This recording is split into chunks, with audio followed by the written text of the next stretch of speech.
I want to say that the information we're learning now in Perek Zayin and Tanya is real. It's not that the Alter Rebbe wrote this for some big Baal Darga who is sitting and learning and davening and dealing with his issues, and he's able to he has the time. No. That's a given. But the Alter Rebbe is talking to us, regular people who have jobs, who have families, who grew up in the way each of us grew up, and who have normal taivas. That's why this Perek is relevant. Every Perek in Tanya, you have to find in it its relevance. I told you, I was once learning with a doctor in San Francisco, while we were on Shlichus in Marin County, and he came to a Tanya shir I gave in Chabad house. And he was bright, he was from Boston, and his parents were from Russia, and he was a studied man, a gentleman. He still is, Baruch Hashem. He was a good friend, he was a real good friend. And we were learning. Chapter 12 comes. After chapter 12, he doesn't come. 1 week, a second week. So I call him up and I say, what happened? He says, Rabbi, I'll never be a Beinani. I'll never be a Beinani. So what's the point of learning this? And I think it was Issa or someone else who asked a similar question before we began Tanya. So that's why I keep on pointing out to you in various ways the relevance of Tanya to our lives. Yes, we are potential Beinanim, but let's put aside, the names, Tzaddik, Beinani, Russia. Let's talk about the inyan, the idea, and that's what we're talking about. So let's continue now on page Yud Beis 12. We're holding Va'al Tshuva mi'avara bazu. It's about 10 lines from the bottom. The line begins with the word oimdim, and then it says chuli. And the word afterwards is vi'al. Tshuva mi'avara bazu, and it's in regards this tshuva that comes from an abundance of love that we discussed yesterday. Amru, it's regarding this level of tshuva that the sages, Chazal say, that the intentional sins, when you do tshuva for them, when you do tshuva me'ava, and over here the Alter Rebbe adds the word rabba. Excuse me. Not just tshuva, regular tshuva. Tshuva me'ava rabba, intense, abundant tshuva. When you do this level of tshuva, this intensity of tshuva, that's when all of this dainos, all of the intentional sins, not the accidental and inadvertent sins, but the ones that we knew clearly we're not allowed to do this, and we did it anyway. And I explained to you yesterday a very important thing that you should never forget and teach it to your children and grandchildren and people out there, what it means to know. And to know doesn't mean that you went to a Talmud Torah or you went to a Hebrew school or someone passed the shul, and while you were hiding in Russia over there, Velvel, someone said there's something called Shabbos. And then you go and you break Shabbos. You don't know what Shabbos is because someone tells you Shabbos. What Shabbos? Well, we're talking about someone who learned about Shabbos and understands Shabbos and learned the Mishnah Shabbos, on and on and on. I'm not saying you have to go to yeshiva to learn about Shabbos. You can learn Shabbos from your parents too, in a community too, or a book for that matter. But when you're studied and you're knowledgeable, and then you go against it, that's called zdainos. That's called an intentional transgression. Says the Alter Rebbe that when a person does tshuva mi'avarabazu, coming from this great intense love for God, it converts, it transforms, it changes those intentional sins, zdainos, to zchuyos, to merits, to mitzvahs. The Aveda itself becomes a mitzvah. I mean, this philosophically, I'm sure you have read Svarim and books. It's an awesome idea to say that the sin itself becomes a mitzvah. But that's what Chazal say. That's not Chassidus. That's Chazal. That's what the Gemara says. The Mishnah says, and we're leaving human the Gemara. So let's continue. Avol tshuva shaloi mi'avazu. But if you do tshuva, not from this love perspective, it's a good tshuva. Avshi tshuva nechayin, even though it's proper tshuva. V'Hashem yislach loi. Look at the words here. And God will forgive you.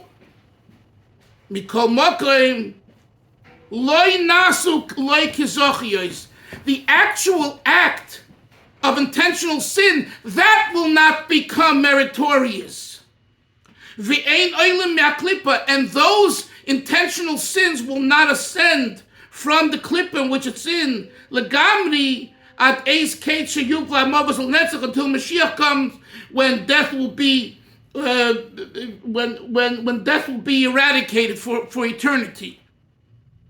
So he's talking about tshuva ma'ava, tshuva me'ira? He's talking about tshuva mi'ava, not tshuva me'ira. I told you that yesterday. And within tshuva mi'ava, you need, there's two levels. There's regular tshuva, and there's tshuva mi'ava rabba. And that's what he's discussing here. And what he's saying is a phenomenal thing, and you have to look at it carefully. When you do tshuva, whether it's tshuva me'ira or tshuva mi'ava, Hashem yislach loi. Look at the word there, Vel, loi. We get forgiven for that. The problem is, what about the energy, Avram? What about the energy I used for the Aveda? What about the Aveda that I did? Think of it this way. Don't steal. And if you steal, you have to return the theft. If you don't, you can do tshuva, and you say, I promise I won't again be a kleptomaniac and I won't steal. The problem is you already stole and the item is by you. So until you give back the item doesn't have an elevation. By Gzela, by the way, it's not a good example fully, because by Gzela, you don't get tshuva until you return the item. I just was trying to use that to show you that what if the person who stole says like this: I will never do again. I'll never steal again. So you say, okay, and you don't. So you get tshuva. You get tshuva, but it's not full. Why? Because you didn't return yet the item. It's in your basement. So you have to go and give that back. The Alter Rebbe says here something similar about every tshuva. The tshuva that you are granted, the tshuva that you do, and God forgives you, that can even come, Yoini, from being fearful, yira, or ava, regular ava. You'll get that. But you will not reinstate the energy that was abused to become not only parav, but to become a mitzvah. Kizochiyos. That requires tshuva mi'ava rabba. Now the Alter Rebbe says, well, let's think about the issues of wasted semen. Tipoy shebezera levatola. Nocturnal omission.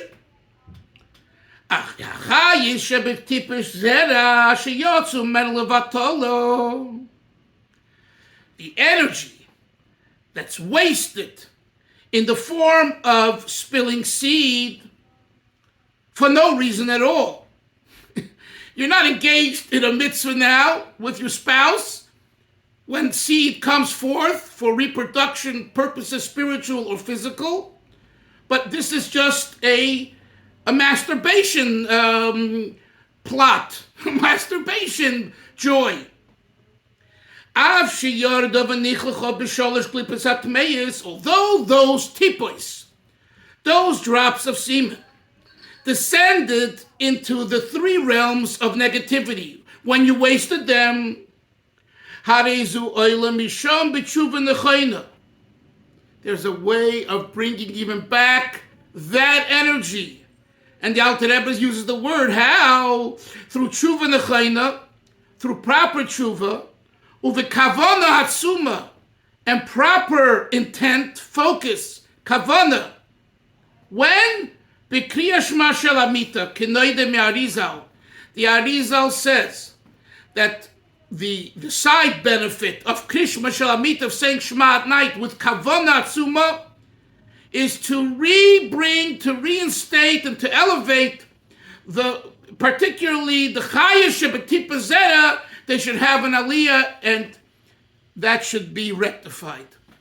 That's what it says in Arizal. Umerume, says the Alter Rebbe, this thought is also alluded to by Gemara in the Talmud.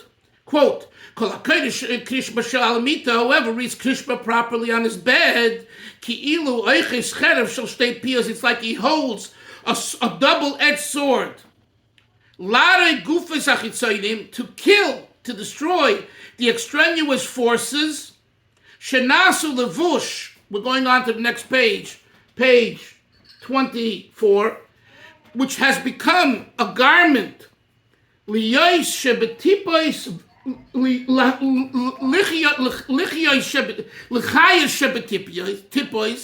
It's become a garment for the energy in the drops of semen. And the energy ascends from them through kavana atzuma in Krishma, as is known to those that study Chachmas, the studies Kabbalah. And this is a very, very big bombshell, because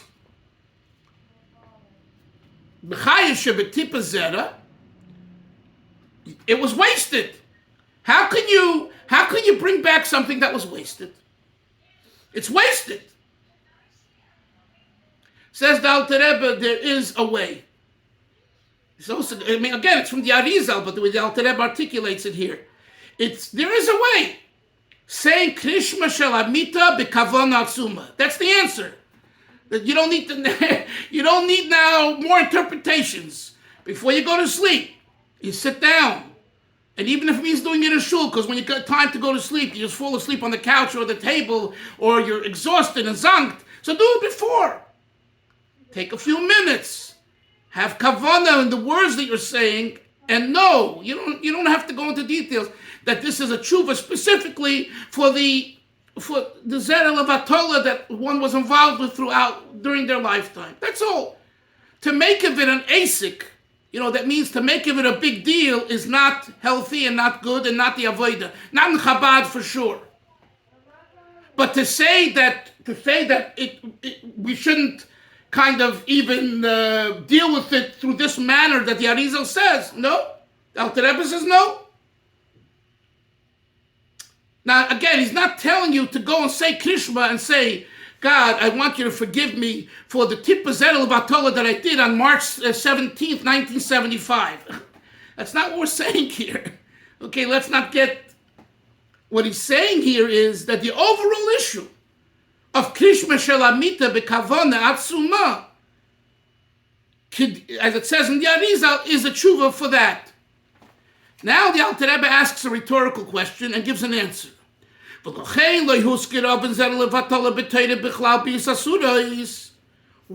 Yaini, amongst all the prohibitions in the Torah, in Pashas Achrei, and elsewhere, it doesn't mention Zer Levatola. You won't find anywhere in the Torah the prohibition of wasting semen, like other forbidden relationships. That's what the Alter Rebbe is addressing now. And therefore, it has not been mentioned it's not mentioned in the Torah amongst the forbidden relationships. Although it's even worse. And great is the sin. Bepchinas hagadlus v'ribiyatum v'aklipes, with the multitude of the tumah coming from this activity of wasting semen, shemoilu dumar b'moed moed, but Hitzah zedel v'atola. The Alter Rebbe is a very simple thing. The whole idea of Hitzah zedel v'atola, of masturbation, is to get more pleasure from having more semen come out. So the activity is such that it is a ribui activity. It's a multiplicity. So in a bias asuris, in a forbidden relationship, excuse me, but let's say a one-night stand, it's a one-night stand and you go on. Here, it's not a one-night stand. It can be every day, and within every day can be many times during the day, and even that each time you're looking for the more pleasure and more pleasure. And today they have all these, drugs enhancing these type of activities, etc. So over here, there is an aspect to Hitzah zedel v'atola that's worse than even a forbidden relationship. Says the Alter Rebbe, and that's why the Torah doesn't mention it. Why? One second. Raksha bias asuris moisav koyach v'chayis b'klipas tmeya b'yoser achen yochel al v'shom achayis b'tshuva. The Alter Rebbe says like this. On one hand, the bias asur, the zedel v'atola act and transgression is greater than bias asuris, but it's not mentioned in the Torah. You know why? Because in the Torah is mentioned only those things that are within the realm of a person to do tshuva for, even including bias asuris, forbidden relationships. And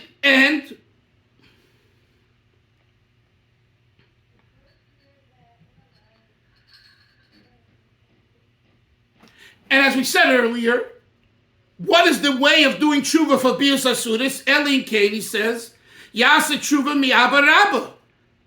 If you do tshuva mi'aba rabba, ordinary tshuva won't forgive you for forbidden relationships. But if you do tshuva from this great Ava, as we explained at length, then you'll also get tshuva for sins. But that won't apply. You hear this? That won't apply to zedel v'atola. For zedel v'atola, you need specifically what the Arizal says, which is kavana atzuma b'krishma shalamita. So it's fascinating. It's not mentioned in the Torah. One second. So 1 second, please. It's not mentioned in the Torah as part of the forbidden, yet its result is worse. But nevertheless, for that, kavana atzuma would help. Now here's the question that we need to think about. I don't have an answer right now. So the kavana atzuma, does that have to be like the level of Ava Rabba, or is the kavana atzuma enough to be like regular tshuva me'ava? He doesn't say that clearly here, at least not that I see. Yes, Yonason, what do you want to say? I heard one time that the reason why in German it works because when it comes to being a steward, there's a macabre. There's a woman. She received the spiritual entity from the keeper, and it gets included in her psyche. But when it comes to there's no female to receive. Okay. Although there is Lilith is the female spiritual equivalent, which I can see you don't want to get into. No. I didn't mean it that way. No, I didn't mean that. I'm very happy that you said that. I meant to say that. Thank you for saying this. But one question: you're saying there's a female makabel, right? What if the female makabel is a not Jewish person, or a sister, or a mother? Yeah. So the one equality and the other one quantity. By being a silver, the tumor is quantity. But when it comes to Zedel v'atola, it's quality. When it comes to Zerel about Zerel is quantity, and Bia is quality. how do you see that?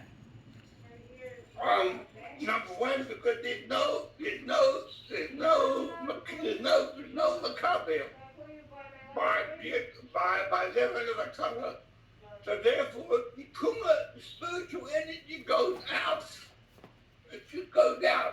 It's wasted. It's wasted. More more quality, no quantity.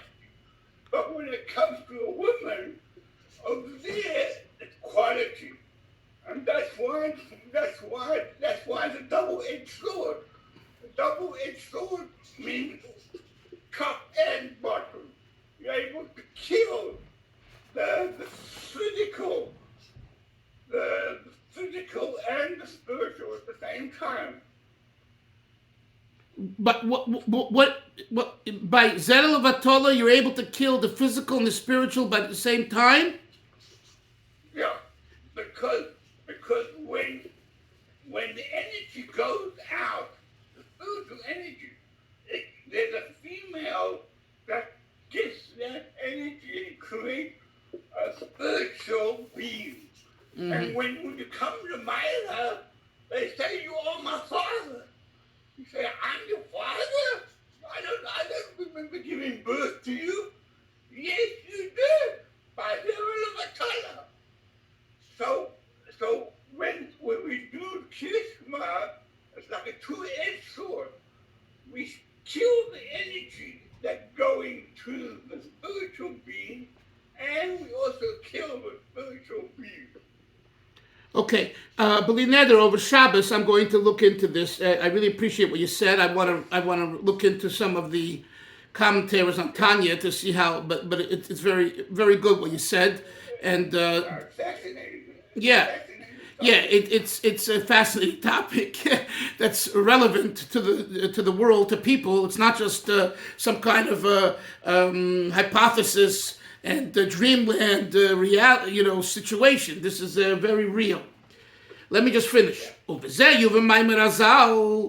Says the Alter Rebbe, this will explain what the sages say. Quote, what are the sins that a person cannot correct in a normal way? And the Chazal say, 1, someone who came on someone that's shameful for him, he shouldn't be living with her, and they had a Mammzar, a bastard. Even if you'll do this great tshuva, it's impossible to elevate the chayas. You will get tshuva. You hear again? You, the person, will get tshuva even when you create a bastard. The problem is with the energy that was used in creating the bastard. So we're talking about the energy. Says the Gemara, that chayas you can't elevate.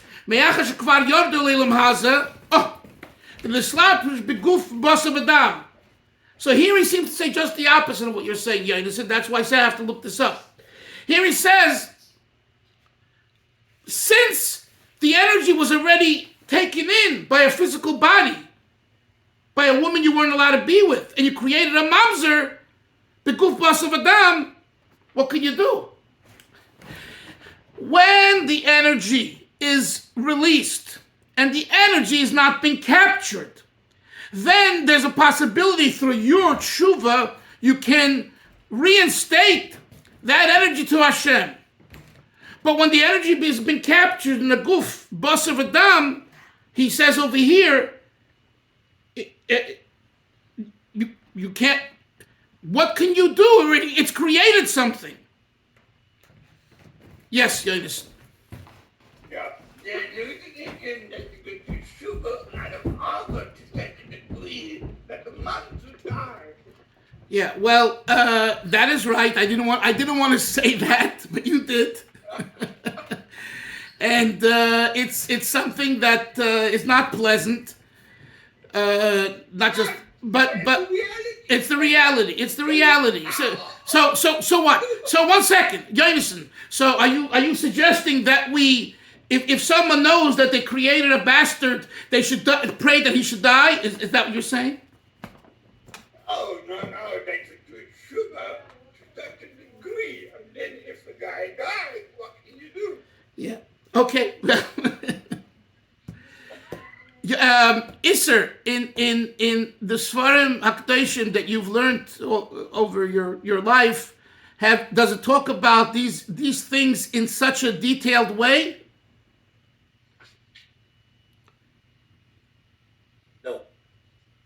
No, Tanya, pretty much there is. Yeah. Okay, Chevra, I wish everyone Shabbos Zocher. Remember the famous word that one of the great Lubavitch Chassidim said, "Medav gut upmekin." You gotta wipe them out well. Gut git upmekin. Today also is the 9th of Adar. It's the day when the Frierdiker Rebbe came to America. So it's a great simcha because we wouldn't be here if not for him being saved from the Nazis in Machshemam. And online they have all kinds of good videos. Now history, people, Brian Rigg and others who've studied this in the old times, and they put out Svarim, and it's a fascinating story how the Rebbe was saved. So I encourage you to listen to it. You'll have what to be inspired with. Have a great Shabbos, everyone. Sei gesund. See you Monday. Monday we'll learn. I want to learn Monday. We can learn. Yeah, we'll learn. It's before Purim. The only day it won't be class will be Purim. But Monday, unless Wednesday, you guys also celebrate, or you're available. If you're not available, then we'll just go to Thursday. I'm available. You're available. Okay. So only. I may go to your show. Okay. Right. Whatever. We will have a class. The only day we won't have a class will be Tuesday. Every other day, regular time. Sei gesund. Good Shabbos, everyone. Take care. Bye.